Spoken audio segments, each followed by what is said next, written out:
Hello friends, welcome to SSC coaching centre. दोस्तों, आज के वीडियो में हम बात करेंगे अनुपात से संबंधित प्रश्नों की। अनुपात से रिलेटेड क्वेश्चन बहुत से बच्चे ऐसे हैं जो नहीं कर पाते हैं। आज का वीडियो पूरा देखिए, आपको मालूम हो जाएगा कि अनुपात के प्रश्नों को कैसे किया जाता है। चलिए स्टार्ट करते हैं। पहला क्वेश्चन है, यदि ए अनुपाते बी बराबर 2:5, बी अनुपाते सी बराबर 3:4 हो तो ए अनुपात सी बराबर क्या होगा। आपको सबसे पहले यह काउंट करना है कि इसमें अल्फाबेट कितने हैं। ए है, बी है और सी है। ए 2 बार आ गया है, कोई बात नहीं। बी 2 बार आ गया है, कोई बात नहीं। सी 2 बार आ गया, कोई बात नहीं। अल्फाबेट तो 3 है ना, आपको ये लिखने हैं तीनों, ए बी और सी। यही 3 अल्फाबेट है ना, तीनों लिख लिए हमने ए बी सी। अगर डी बी होता तो डी बी लिख देते आगे, ई होता तो ई बी लिख देते आगे। ठीक है, इस तरीके से। अब देखिएगा, पहले वाला अनुपात पहले वाली संख्या का होगा। ठीक है, मतलब ए का अनुपात 2 है और बी का अनुपात 5 है, दूसरी संख्या का दूसरा वाला अनुपात। ठीक है, यहां तक समझ में आ गया। अब जब हम आगे चलेंगे तो बी का अनुपात एक और दिया गया है 3। यहां बी का अनुपात 5 था, यहां बी का एक और अनुपात है 3, तो बी के ही नीचे लिखना है बी का अनुपात। ठीक है, बी का अनुपात बी के नीचे। अब सी का अनुपात कितना है, 4, तो सी के नीचे लिखना है, लेकिन यहां नहीं लिखना। ये जो दूसरी लाइन चालू हो गई है, यहां लिखना है। समझ में आ गई बात। अब देखिए, ए अनुपात सी का मान पूछा है उसने। अब देखो, ये जगह खाली बच गई और ये जगह खाली बच गई। जब इसके बराबर में संख्या खाली है ना, तो आप हमेशा याद रखना, ये वाला तरीका ऐसे लगाएंगे संख्या को, ये सही तरीका है, क्षैतिज वाला। ये लंबवत ऐसे नहीं लगाएंगे, ये गलत तरीका। तो आप देखिए, ये जगह खाली है ना, तो ऐसे लगाएंगे। तो इसके बराबर में 5 है ना, तो 5 लिख देंगे। ऐसे नहीं लगाएंगे, मैंने पहले ही बता दिया, ऐसे गलत तरीका है। नीचे 4 है ना इसके पास में, तो 4 नहीं लिखना, हमेशा ऐसे लिखना है। अब ये जगह खाली है, तो ऐसे देखो, इसके बराबर में 3 है तो 3 लिख देना है आपको। चलिए, 2 काउंट पे 3 से करो, 2 त्रिक का 6, 5 त्रिक का 15 और 5 चौक के 20, है ना। अब हमसे पूछा क्या क्या है, हमसे पूछा ए अनुपाते सी। ए अनुपाते सी, तो ए का मान कितना निकल के आ गया, 6। सी का मान आ गया 20। अगर किसी संख्या से कट सकता है तो इसे हम जरूर कटा देंगे। ठीक है, देखिए, 2 से कटेगा 3 बार में, 2 से कट जाएगा 10 बार में, तो 3:10 ये आपके प्रश्न का बिल्कुल सही जवाब हो जाएगा। सी ऑप्शन, 3:10 है ना, सी नहीं, बी ऑप्शन बिल्कुल सही जवाब है। क्लियर हो गया ना सभी को। अब देखते हैं अगला प्रश्न। अगला प्रश्न है, 2 संख्याएं एक तीसरी संख्या से 40% तथा 60% ज्यादा है।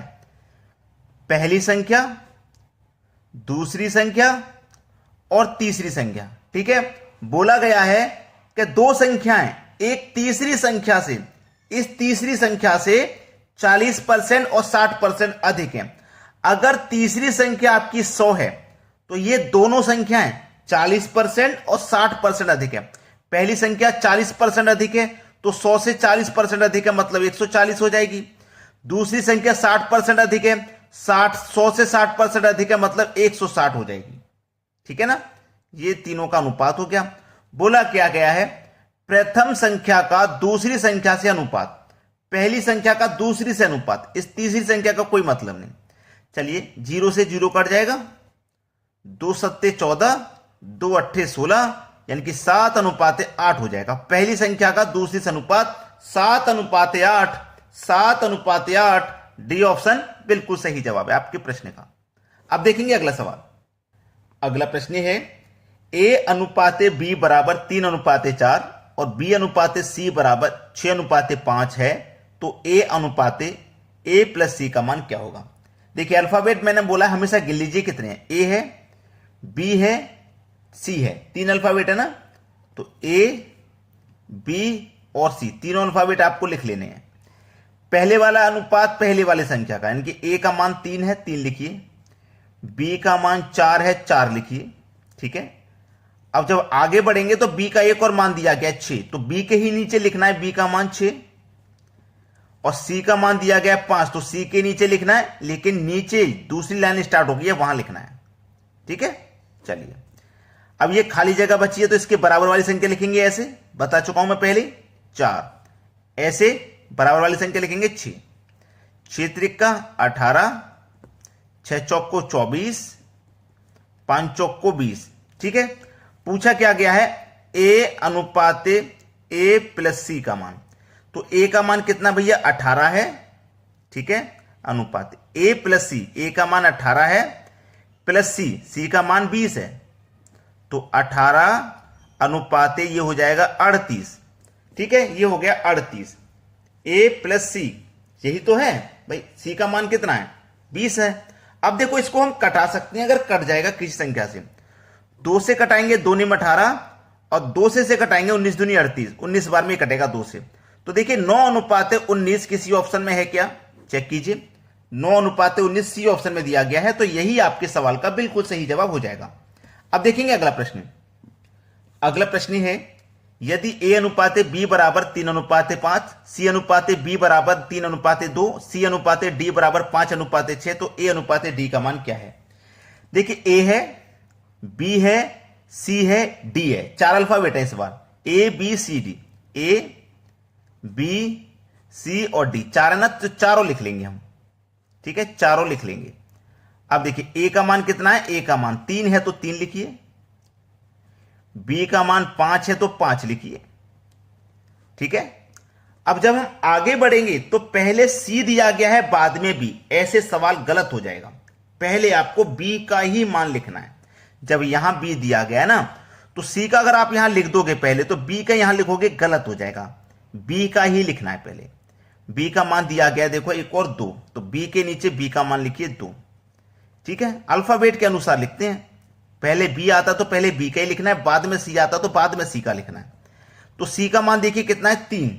अब सी के ही नीचे लिखेंगे, लेकिन दूसरी लाइन चालू हो गई है तो यहां लिखना है 3। ठीक है, आगे चलिए, आगे चलिए। सी का एक और मान दिया गया है 5, तो सी का एक और मान लिखेंगे 5। फिर डी का मान दिया गया 6, डी के ही नीचे लिखेंगे, लेकिन ये लाइन चालू हो गई तो यहां लिखना है। उम्मीद करता हूं सभी को कॉन्सेप्ट अच्छे से समझ में आ गया। अब ये जगह खाली इसके बराबर वाली लिख दो 5, ये जगह खाली इसके बराबर वाली लिख दो 5, ये जगह खाली इसके बराबर वाली 3, ये जगह खाली इसके बराबर वाली 2, ये जगह खाली इसके बराबर वाली 5, ये खाली तो इसके बराबर वाली 5। 5 दूनी 10, 10 त्रिका 30। लेकिन हमसे ए और डी का पूछा है ना, तो हम ए और डी का निकाल लेते हैं। केवल ए और डी का पूछा तो ए और डी का निकाल लेते हैं। 5 दूनी का 10, 10 त्रिका 30, 6 त्रिका 18, 18 पंजे 90, इन्हीं दोनों का निकाल लेते ना, 30 और 90। कटा लो भाई, 30 से कम 30, 30 त्रिका 90, 1 अनुपात 3 हो जाएगा ए और डी का मान, 1 अनुपात 3, जो कि हमारे सी ऑप्शन में दिया गया है। अब देखेंगे अगला सवाल। अगला प्रश्न है, यदि a बराबर 2b/3, b बराबर 2c/3 तथा c बराबर 2d/3 हो, तो b तथा d का अनुपात ज्ञात करें। देखिएगा, एक बात मैं आपको समझा देता हूं, पहले आपने पढ़ रखी होगी गणित में भी, कि यहां पे इसके बटे में कुछ नहीं है। ये जो b है ना, ये b कहां पे होगा, यहां पे होगा, तभी तो क्रॉस मल्टी बोलता है ना, क्रॉस मल्टीप्लाई होगा तो b यहां से क्रॉस मल्टीप्लाई में यहां दे दिया है। ठीक है, यहां से हटा करके b को क्रॉस मल्टीप्लाई करके यहां दे दिया। अब यहां से b हटेगा तो यहीं पे तो आएगा इसके बटे में, यहां से हटके। ऐसे ही ये जो c है ना, ये मल्टीप्लाई में यहां दे दिया, अगर यहां से हटेगा तो c यहां पे आएगा। ऐसे ये d यहां से हटेगा तो d यहां पे आएगा, आएगा कि नहीं, क्योंकि क्रॉस मल्टीप्लाई होता है ऐसे करके। तो 2 का मल्टीप्लाई d से होगा तो 2d हो जाएगा, तो यहां से हटके 2d यहां पहुंचा दिया, ऐसे दिया गया है, लेकिन ये यहां पे है रियल में। अब आपको मालूम हो गया a का मान 2, b का मान 3, b का मान 2, c का मान 3, ये आपको मालूम हो गया। c का एक और मान 2, d का मान 3। तो हमारे पास कितने अल्फाबेट है, a, b, c और d, 4 है ना, a b c d। तो a, b, c और d, चारों अल्फाबेट हमने लिख लिए। अब इनका मान भी लिख लेंगे। a का मान 2 है, b का मान 3 है, b का एक और मान है 2, तो b के ही नीचे लिखा जाएगा। अब c का मान लिखेंगे, c का मान 3 है, तो c का मान 3 है तो यहां लिखा जाएगा, दूसरी लाइन चालू हो गई। तो c का एक और मान है 2, तो यहीं लिखेंगे c के नीचे। अब d का मान 3 है तो d के नीचे, लेकिन यहां लिखेंगे, ये लाइन चालू हो गई है तो यहां। ठीक है, अब देखो ये संख्या खाली, इसके बराबर वाली लिख दो 3, ये खाली इसके बराबर वाली लिख दो 3, ये खाली इसके बराबर वाली लिख दो 3, ये खाली इसके बराबर वाली लिख दो 2, ये खाली इसके बराबर वाली 2, ये खाली इसके बराबर वाली 2। ठीक है, b और d का मान पूछा है, b और d का, तो हम केवल b और d का ही निकाल लेते हैं, सभी का नहीं निकालते। 2 दूनी का 4, 4 त्रिक का 12, 3 त्रिक का 9, 9 त्रिक का 27। केवल मैंने b और d का निकाला, b का है 12 और d का है 27। चलो कटाएंगे, तो ये कटेगा 3 चौके 12, 3 नीम 27, 4:9। अब अनुपात का मतलब बटा भी होता है, ये बात आपने पहले मुझसे सीख रखी है, मेरे पहले के वीडियो आपने देखे तो मैंने आपको बताया है कि अनुपात का मतलब बटा भी होता है। 4:9 है तो इसको आप 4/9 भी लिख सकते हैं और यही आपका आंसर हो जाएगा बी ऑप्शन। चलिए अब देखते हैं अगला सवाल। अगला प्रश्न है, दो संख्याओं का अनुपात 7:12 है। यदि दोनों संख्याओं में 7 जोड़ दिया जाए तो अनुपात 7:11 हो जाता है। छोटी संख्या ज्ञात करें। देखिएगा, अनुपात का मतलब बटा भी होता है, ये मैंने पिछले क्वेश्चन में आपको बताया। तो ये 7:12 है तो मैं इसे 7/12 लिख सकता हूं। ठीक है, अगर मैं इसे 7a मान लूं, इसे 12a मान लूं, तो इसके मान में कोई परिवर्तन नहीं आएगा। a से a कट जाएगा तो 7/12 ही रह जाएगा। a हम इसलिए जोड़ रहे हैं इसमें ताकि कैलकुलेशन में आसानी हो जाए। अब उसने बोला है कि दोनों संख्याओं में 7 जोड़ दिए जाए, यानी कि दोनों संख्याओं में 7, इसमें भी हम 7 जोड़ दें और इसमें भी हम 7 जोड़ दें। जोड़ देते हैं तो अनुपात 7:11 हो जाता है। अनुपात का मतलब बटा भी होता है तो हम 7/11 लिख सकते हैं। ठीक है, अब क्या हो जाएगा, इसमें क्रॉस मल्टीप्लाई हो जाएगा। तो 11 सत्ते 77 ए प्लस 11 सत्ते 77 बराबर 12 सत्ते 84 ए प्लस 7 सत्ते 49। अब ए वाले टर्म एक तरफ कर लीजिए आप। देखो 77a है, ये 84a। 77a इधर जाएगा तो 84a में से माइनस हो जाएगा, 7a बचेगा।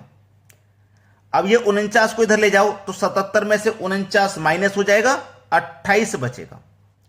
7 चौके 28, 4 बार में कट गया, a का मान आ गया 4। a का मान 4 है। आपसे पूछा छोटी संख्या ज्ञात कीजिए। आपके पास अनुपात क्या क्या था, 7:12 था। अब इनमें छोटी संख्या क्या है, जो अनुपात में छोटा होगा वही संख्या छोटी होगी। तो अनुपात में छोटा आपका 7 है तो यह संख्या आपकी छोटी होगी। तो a का मान 4 है ना, 4 का मल्टीप्लाई कर दो 7 से, 7 चौके 28। छोटी संख्या ज्ञात करनी थी, छोटी संख्या हो जाएगी हमारी 28। बी ऑप्शन बिल्कुल सही जवाब। अब देखेंगे अगला प्रश्न। अगला प्रश्न है, एक स्कूल के 504 छात्रों में लड़कियों और लड़कों का अनुपात 11:13 है। लड़की और लड़का, पहले लड़की कहा गया ना तो पहले आपको लड़की लिखना है, लड़की यानी कि गर्ल। बाद में लड़का दिया गया तो बाद में लड़का लिखना है यानी कि बॉय। ठीक है, इनका अनुपात है 11:13। योग है आपके पास 504, लड़का लड़की दोनों मिलाकर के 504 हैं। ठीक है, 504 है। अब देखना, उसने बोला है यदि 12 और लड़कियों को प्रवेश दिया जाता है तो नया अनुपात क्या होगा। नया अनुपात क्या होगा, देखिएगा, आपके पास योग कितना है 504। जब आपके पास योग है तो आप अनुपात का भी योग कर लीजिए। 11 और 13 24। तो इस योग में अनुपात के योग से आप डिवाइड करोगे, कितनी बार में जाएगा, कितनी बार, 24 दूने का 48, 2 बचेगा 24, 24 एकम 24, 21 बार में चला जाएगा। 21 बार में गया ना। तो चलिए 21 का मल्टीप्लाई मैं 11 से करता हूं तो 21 एकम 21 का 1, कैरी का 2, 21 एकम 21 और 2 23 हो जाएगा। यानी कि लड़कियां कितनी है, 231। अब मैं 21 का मल्टीप्लाई 13 से करूं तो 21 त्रिक का 63 का 3, कैरी का 6, 21 एकम 21 और 6, 21 एकम 21 और 6 27 हो जाएगा। यानी कि 504 में से लड़कियां हैं आपके पास 231 और लड़के हैं 273। अब उसने बोला है कि 12 और लड़कियों को प्रवेश दिया जाता है तो नया अनुपात क्या होगा। पहले से लड़कियां 231 हैं, इसमें हम 12 को प्रवेश और दे देंगे तो ये कितनी हो जाएंगी, 12 को प्रवेश और देंगे, 1 और 2 3, 3 और 1 4, 243 हो जाएंगी। ठीक है, 243। लड़के वही रहेंगे 273, इधर लिख देता हूं, लड़कियां 243 और लड़के 273। अब इनका अनुपात पूछ रहा है क्या होगा।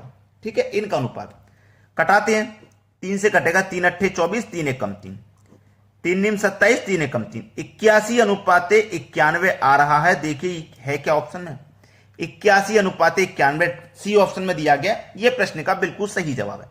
अगर आपने अभी तक वीडियो को लाइक नहीं किया है तो भाई एक काम कर दीजिए, लाइक का बटन दबा दीजिए। आज के वीडियो में इतना ही। वीडियो देखने के लिए आपका बहुत बहुत धन्यवाद।